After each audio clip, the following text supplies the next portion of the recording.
નમસ્કાર મિત્રો, સ્વાગત છે તમારું મારી યુટ્યુબ ચેનલ ઓફિશિયલ માહિતીમાં।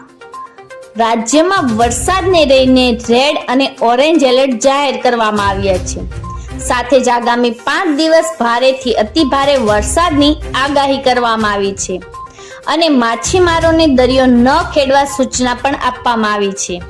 તો આના વિશેની સંપૂર્ણ માહિતી મેળવવા માટે આ વિડિયોને અંત સુધી જરૂર નિહાળજો અને હજુ સુધી મારી ચેનલને સબસ્ક્રાઇબ ના કરી હોય તો સબસ્ક્રાઇબ કરી લેજો।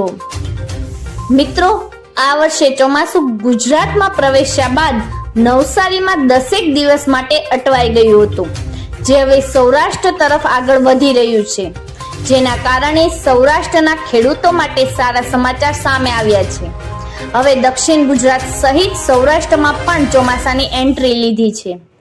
આ ઉપરાંત હાલમાં દક્ષિણ ગુજરાત તરફ સાયક્લોનિક સર્ક્યુલેશન સક્રિય થયું હોવાથી રાજ્યના વિવિધ ભાગોમાં હળવાથી મધ્યમ તો ક્યાંક ભારેથી અતિ ભારે વરસાદની શક્યતાઓ રહેલી છે।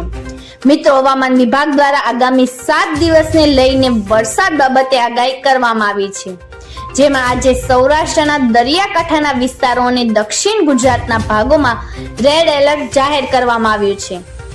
મિત્રો, હવામાન વિભાગ દ્વારા આજે સૌરાષ્ટ્રના દેવભૂમિ દ્વારકા અને જામનગરમાં તથા દક્ષિણ ગુજરાતના વલસાડ, દમણ, દાદરા અને નગર હવેલીમાં રેડ એલર્ટ આપવામાં આવ્યું છે।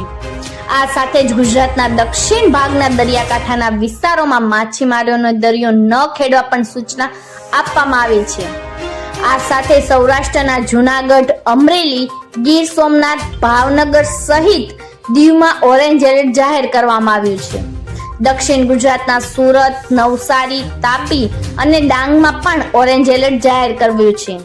તદુપરાંત ઉત્તર ગુજરાતના અરવલ્લી અને મહીસાગરમાં વરસાદ માટે યલો એલર્ટ જાહેર કરવામાં આવ્યું છે। અમદાવાદ શહેરમાં પણ આજે ગાજવીજ સાથે હળવાથી મધ્યમ વરસાદની સંભાવના હવામાન વિભાગ દ્વારા વ્યક્ત કરવામાં આવી છે। મિત્રો, અમદાવાદ વિશે વાત કરીએ તો ગુજરાતના વિવિધ જિલ્લાઓમાં વરસાદી માહોલ જામ્યો છે, ત્યારે આજે પણ રાજ્યના અનેક જિલ્લાઓમાં ક્યાંક હળવો તો ક્યાંક ભારે વરસાદ વરસી શકે છે। છેલ્લા 2 દિવસથી સૌરાષ્ટ્ર અને દક્ષિણ ગુજરાતમાં સાર્વત્રિક વરસાદ દેખાઈ રહ્યો છે। સાથે જ રાજકોટ, અમરેલી સહિતના સૌરાષ્ટ્રના જિલ્લાઓ ઉપરાંત દક્ષિણ ગુજરાતના વિવિધ જિલ્લાઓ સહિત વડોદરામાં પણ વરસાદી માહોલ જામ્યો છે। અમદાવાદ શહેરમાં પણ ગઈકાલે દિવસ દરમિયાન વાદળછાયું વાતાવરણ રહ્યું હતું, જ્યારે આજે વહેલી સવારે શહેરના કેટલાક વિસ્તારોમાં છૂટો છવાયા વરસાદી ઝાપટા વરસ્યા હતા। મિત્રો, હવામાન વિભાગની આગાહી મુજબ આજે દક્ષિણ ગુજરાત, મધ્ય ગુજરાત અને ઉત્તર ગુજરાતમાં ગાજવીજ સાથે મોટા ભાગના સ્થળો પર વરસાદી માહોલ રહેશે। આ ઉપરાંત સૌરાષ્ટ્રના જિલ્લાઓમાં પણ ગાજવીજ સાથે હળવાથી મધ્યમ વરસાદની શક્યતાઓ વ્યક્ત કરાઈ છે। વરસાદને કારણે રાજ્યભરમાં મહત્તમ તાપમાન ઘટ્યું છે। આ ઉપરાંત દક્ષિણ ગુજરાતના ભાગોમાં ઠંડક પ્રસરી છે।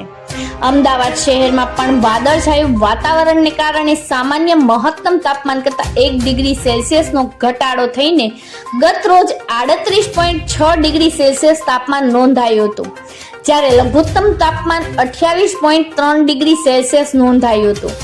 આજે પણ અમદાવાદ શહેરમાં હળવા વરસાદી ઝાપટા પડી શકે છે અને જ્યારે મહત્તમ તાપમાન 38 સેલ્સિયસની આસપાસ રહી શકે છે।